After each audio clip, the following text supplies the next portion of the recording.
Hi, everybody, and welcome back to Chee-Tash. My name is Chris, and we are going to continue with Chapter 2 from the Bell Curve. And if you guys remember from last time, Chapter 1, where we left off, we talked about cognitive sorting in education. All part of this overarching first part of this book, which has to deal with this rise in the cognitive elite that has been happening in America since early 20th century. Main gist of what we got from chapter 1 is that early 20th century, 1900s, 1920s, you had most high IQ people not even going to school. You had a lot of people not even graduating high school. It was actually very common back then. And I'm getting a little ahead of myself because that actually is from the current chapter that I'm reading on schooling. I think that's chapter 5. We'll get to that in a few weeks. But very common for the highest of high IQ kids to not go to college. All of a sudden, we get to post-World War II, and now all of a sudden, colleges become way more efficient at getting the brightest and the best kids to colleges. And going further than that, the elite schools, the Ivy Leagues, the Seven Sisters, etc., they are now getting the cream of the crop, even more so than they were post-World War II. And remember, we talked about that one chapter, the section of chapter 1 dealing with how Harvard changed in just like 8 years from 1952 to 1960. The freshmen that were getting in 1952 couldn't hold a candle. They would be towards the bottom of the barrel of the incoming freshman class in 1960. So you have sorting happening based on IQ that's happening in the education system. Chapter 2 now is going to talk about, if I may go to it, the sorting that happens, the continued sorting that happens once you get into an occupation. So let's kick things off. And like this slide says, the sorting continues. The sorting we talked about in school and occupation differs. Most of the time, what the authors are saying here is most of your life you spend way more of your life in your occupation than in school. Because you think about, when does preschool start? 4 or 5? I'm not sure. I don't have kids. And then you go to school. Typical student goes until their college bachelor's degree. So you're like 20, 21. And then for the rest of your life, from 20-something to 65 or 70, whenever you retire, that's when you're working. And there's maybe gaps in between and stuff, but that's where the authors here are saying that this is kind of differs. The sorting that takes place in school and occupation. Nobody, and what the authors say here is that nobody really wanted it to happen like this, or nobody enforced it like this. Like, there wasn't any specific measures, I think, that made it so that, the elite colleges are now getting the 99th percentile of IQ of graduating high school kids, But it just kind of happens on its own. Kind of due to market forces, something that we touched on in chapter 1. Think about how many colleges there are, probably more colleges now than there were immediately post-World War II. And, there's tons of schools like Chico State and, such and such community college. And don't mean to rag on Chico State if you went there, but, there's so many of those schools, but there's only one Harvard. There's only one Stanford. So the competition is increased just kind of by naturally. So nobody really enforced it. And what we're going to the authors try to kind of solve in this chapter is IQ and job status a product more than a fundamental link between education level and job status? So in other words, is IQ truly correlated with job status, or is it more so whatever education level you get that's going to kind of determine your job status, and depending on the education level you get, chances are you're probably pretty smart too. So this is kind of something that the authors are going to try to talk about. And they give this example, you need a law degree to be a lawyer, right? That doesn't really necessarily say much about your IQ, but probably you got to be pretty smart. You kind of got to be really smart. It still kind of says something about your IQ. And on page 53, they made a point here that the correlation between IQ and job status is just about as high if the IQ test is given in childhood versus young adulthood. Continuing on, childhood IQ tests, then job statuses and levels of schooling measure after they were 26. IQ scores at 7 or 8 were about as correlated with their jobs as their adult IQs were. So this kind of goes to the point that we made, I believe, in the introduction or chapter 1, saying that, IQ is mostly hereditary. It's mostly genetic. I mean, you can kind of see from this study that they cited here, the IQ scores that they took at 7 or 8, they were kind of similar to the ones they had as adults. And they correlated with their jobs. The IQ scores at 7 or 8 matched up with what they were doing as adults. And IQ is thought to be mostly at upwards, I believe, of 60% of it is hereditary on the correlation coefficient. 0.6, I believe, is high. Or between 0.4 and 0.6, I think, was the range, which is pretty good. I mean, that's a pretty solid correlation here.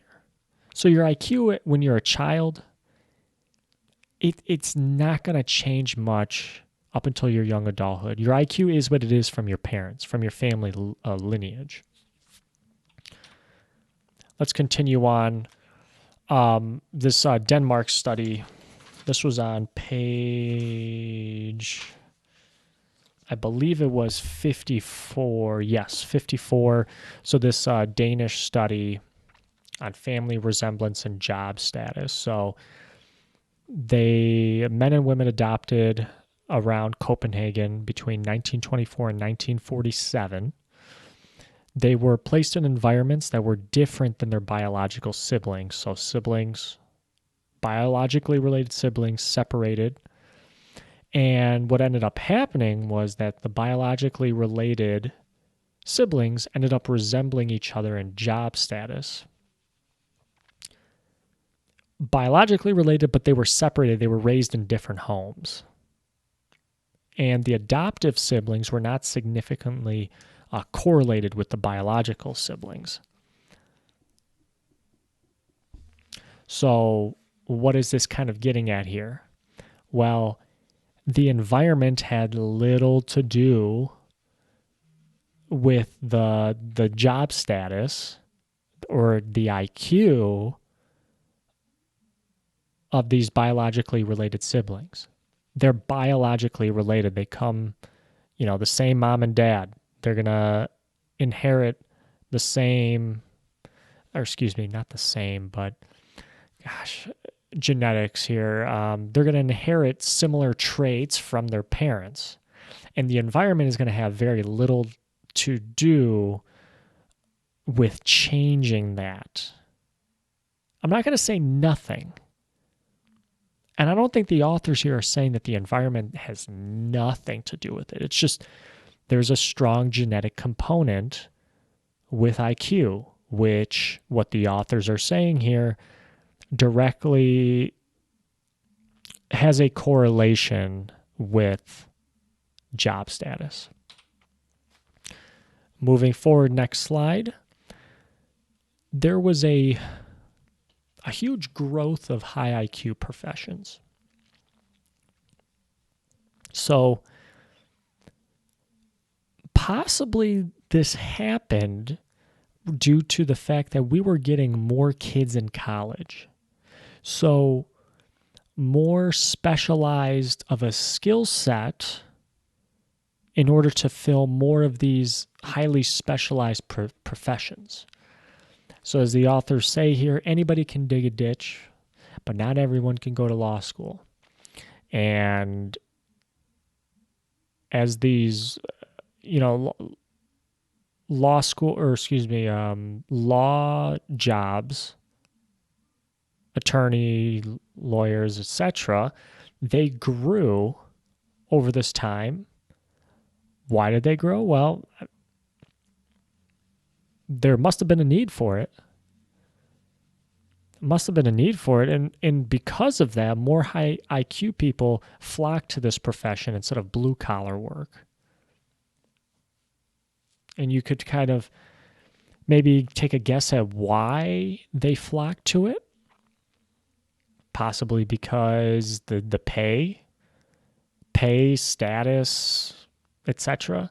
But why high IQ professions grew, I'm wondering why that happened, if it was just due to like population increase and more kids going to college, so there was more work to be had, or maybe there was always a demand for it, but America never had the workers, the amount of workers to make up for that demand. I'm not sure. That would be a great question. So take these high IQ professions, and the authors talk about the mean IQ for people in these fields. So they are talking about like the hard science fields, computer scientists, mathematicians, natural scientists, social scientists, etc. Mean IQ for these would be about 120. And then now for other professions like maybe lawyer, physicians, these might have higher IQ, somewhere closer to like 125 or something around there. Let's continue on. So we come to our first graph of this chapter. So the graph is titled, "The top IQ decile becomes rapidly more concentrated in high IQ professions from 1940 onward." So this graph was a little confusing. I'm going to attempt to explain this in the best way that I can. There's 3 lines on this graph. Years on the x-axis, and then a percentage on the y-axis. And there's 3 lines. Each of the lines represents a different portion of the American population, with the bottom line, which is fairly kind of flat. It rises a little bit, but not too much, relatively kind of stable, goes from 2% to maybe 4-6% from 1900 to 1990. And this graph is the total labor force. All right, so people in the high IQ occupations expressed as a percentage of the total labor force hasn't really changed that much. And as you can see on my slide here, the bottom line, it's still only constituted only about 1 out of 15 Americans in the labor force in 1990. All right, so that's the total labor force. Not much has changed there as far as people in the high IQ occupations, the ratio. of the people in the high IQ occupations in the total labor force. Then you get to the middle line. Now you have some of a very pronounced increase starting around, 1940 and going to 1990. The middle line is people in the high IQ occupations expressed as a percentage of the top IQ decile in the adult population. So this has increased to about, at 1990, to about, I would say 22 to 24%. So from 1940, it was less than 10%, to 1990, about 22 to 24%. So more people from that top IQ decile in the adult population are starting to flock to these high IQ occupations. And as I write on the slide here, high IQ jobs have increasingly soaked up more of these talented individuals. Well, that's the middle line. The next line is the top IQ decile in the labor force. In this, we can see the kind of the largest increase out of all of them. More than 1 out of 3 Americans in the top decile of IQ and the labor force are going to these high IQ occupations. So again, people in the high IQ occupations expressed as a percentage of the top IQ decile in the labor force. Almost 1 in 3. Well, I mean, it actually, as of 1990, it looks like, one out of 3. So what this graph is saying is that over time, the high IQ occupations, your lawyers, your doctors, your scientists, physicians, whatever, physicists, these positions are soaking up more and more of the top IQ people. Whereas before, in the early 1900s, it wasn't really as pronounced as it is today. For whatever reason, I'm not sure. What I can be kind of sure about, what the authors get here, is that when these high IQ occupations start soaking up all the very talented individuals, they're taking them away from those ditch digging jobs, the line workers, etc. And those jobs now are becoming highly concentrated as well, but in the other direction. So what the authors are kind of trying to poke at here is, think about the effect this is having on society, where you're having these very stratified jobs and how that affects how you live, where you live, who you interact with, etc. Let's go to the next slide. And the authors introduce on page 57, they introduce a study by Louis Terman, a study on the cognitive elite, where he followed 1,500 highly gifted children who were born in the early 1900s. The average IQs of the children that he followed were, on average, 3 standard deviations above the mean.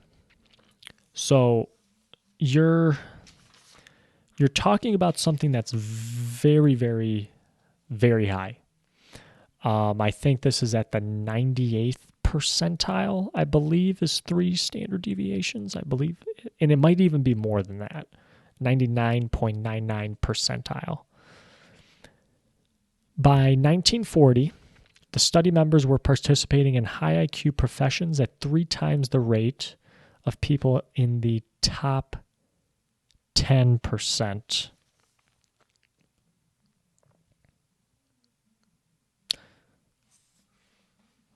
Wow. That is kind of staggering.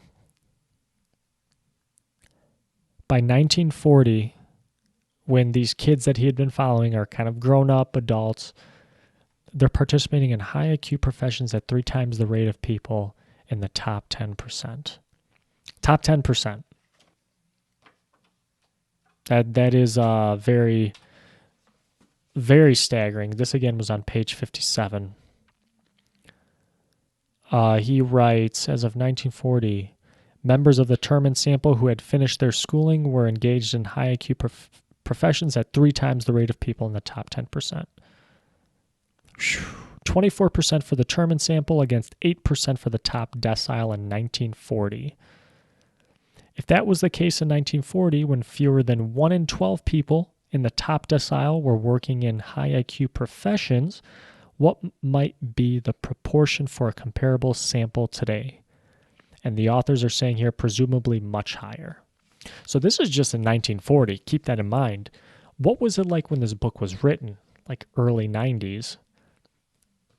Double that, 6 times the rate? I mean, presumably it's gone up. And think about it in 2021 terms, probably has gone up even more, right?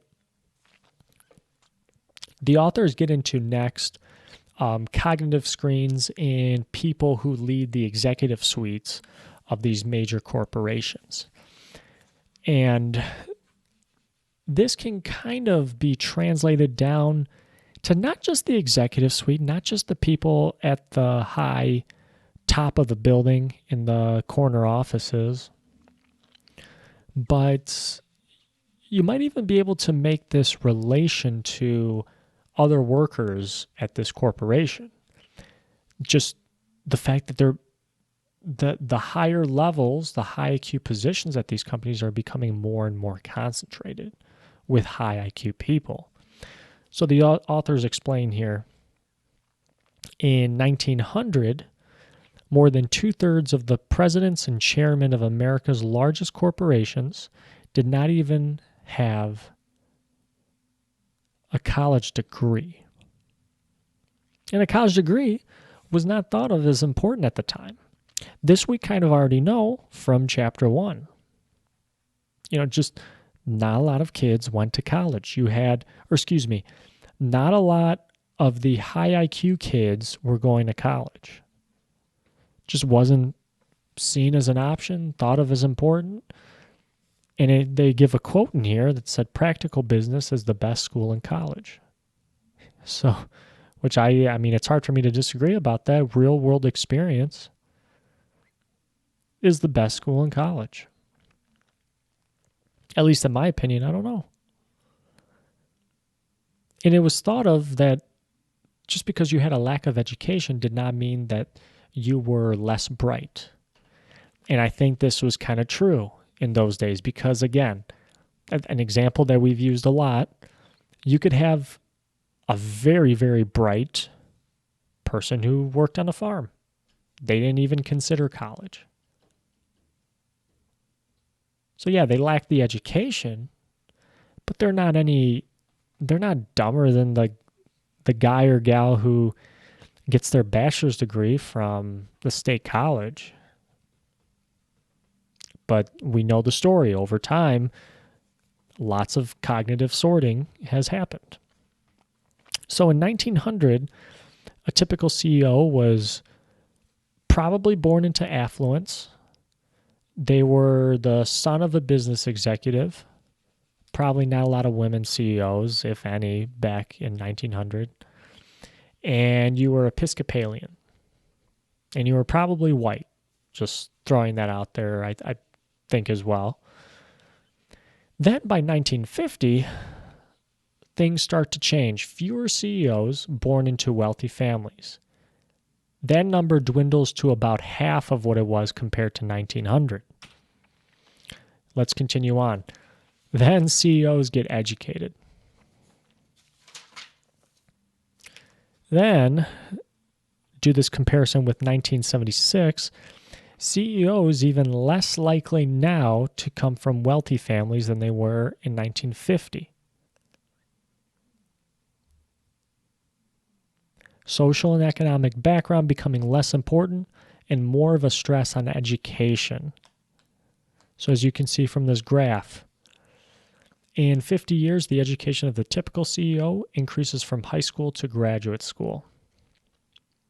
So you've got years, time on the bottom, and then you got percentage of CEOs on the y-axis, and you have 3 lines. So one of the lines is for CEOs with a high school diploma, pretty high, about 60% in the 1900s. By 1976, geez, what is that, like less than 5%? You see for bachelor's degrees, that had a steady increase from 1900 to about 1950. Goes from 20 to about 40%, a little bit higher even, 45. And then that starts to decrease, but look at the graduate training. Little bit of an increase from 1900 to 1950. You go from less than 10 to about 15, and then all of a sudden shoots up in the next 26 years till 1976.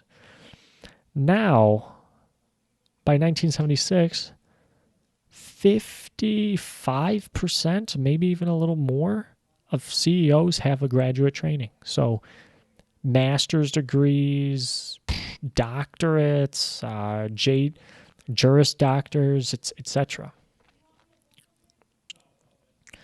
And then they give this stat in 1976, 40% of Fortune 500 companies were headed by individuals whose background was in finance or law. Highly screened for IQ, those 2 backgrounds. So CEOs, the heads of these companies, are being, again, more and more screening for high IQ through education, requiring now more graduate training, getting a advanced degree. A high school diploma is not going to cut it anymore. It seems like even a bachelor's degree wouldn't cut it even. Top senior executives soak up a large proportion of the top IQ decile. Population of ages 25 through 64. In 1990, it's about 127 million people. The top IQ decile would have consisted of 12.7 million people. All right, so that's divided by 10. The labor force consisted of 100 million people. All right, so the top IQ decile, 12.7 million, 11 of them are coming from the labor force. 7.3 million people worked in high IQ professions that year. Half of these have IQs above 120. So when you subtract that from 11 million, and you get 7.4 million people in the labor force with IQs of 120. And now think about this. 70 to 80% of the 7.4 million are in high IQ professions or in an executive or managerial position.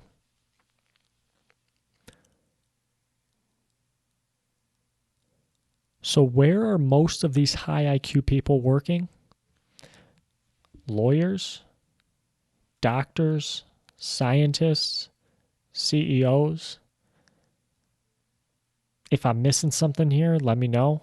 But that's where all these high IQ people are going. That's where they are working. And this is where the authors are getting at here. Occupation is also cognitively sorting the American people. So working in a high IQ profession, you might have been able to get away with it with a lower-ish IQ, above average, maybe even IQ in the early 1900s. But in today's world, you have to be part of that cognitive elite to be in one of these professions.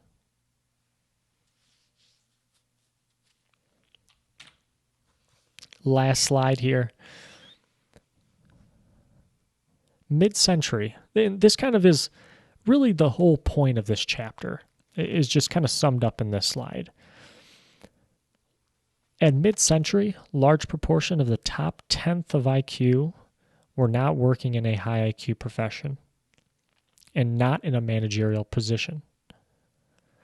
And as the century grew to a close, that same group is concentrated within those highly screened jobs. That's kind of the moral of this whole story of chapter 2. Harvard, the Ivy Leagues, the Seven Sisters, the elite colleges are getting more and more concentrated with the highest of the high IQ kids. These jobs, doctor, finance, CEO, lawyer, physicist, social scientist, they're getting highly concentrated with the cognitive elite. Highly concentrated with people with IQs of, 2-3 standard deviations above the mean.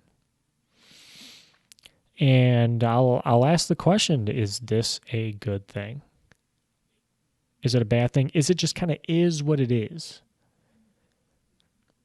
And I like that the authors kind of say here, they're getting more and more concentrated, but also there's a flip side to the coin where these other positions that you don't need a high IQ to do, they're becoming more and more concentrated too at the other end of the spectrum.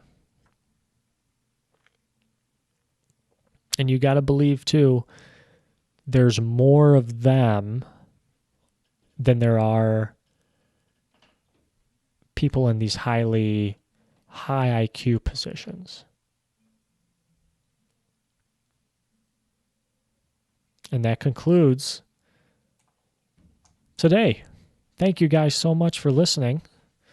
If you made it this far, I really appreciate it. Please like the video, subscribe.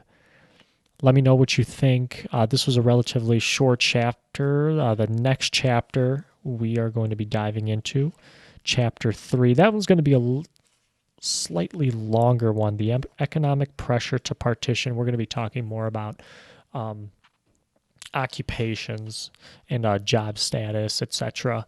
in that chapter. We're going to have a video coming out next week on With Winning in Mind, so stick around for that. We're going to be going over the next section of that book. That'll be a lot of fun. And that concludes today. Thank you very much for listening, guys. My name is Chris, and I will see you all next time. Take care.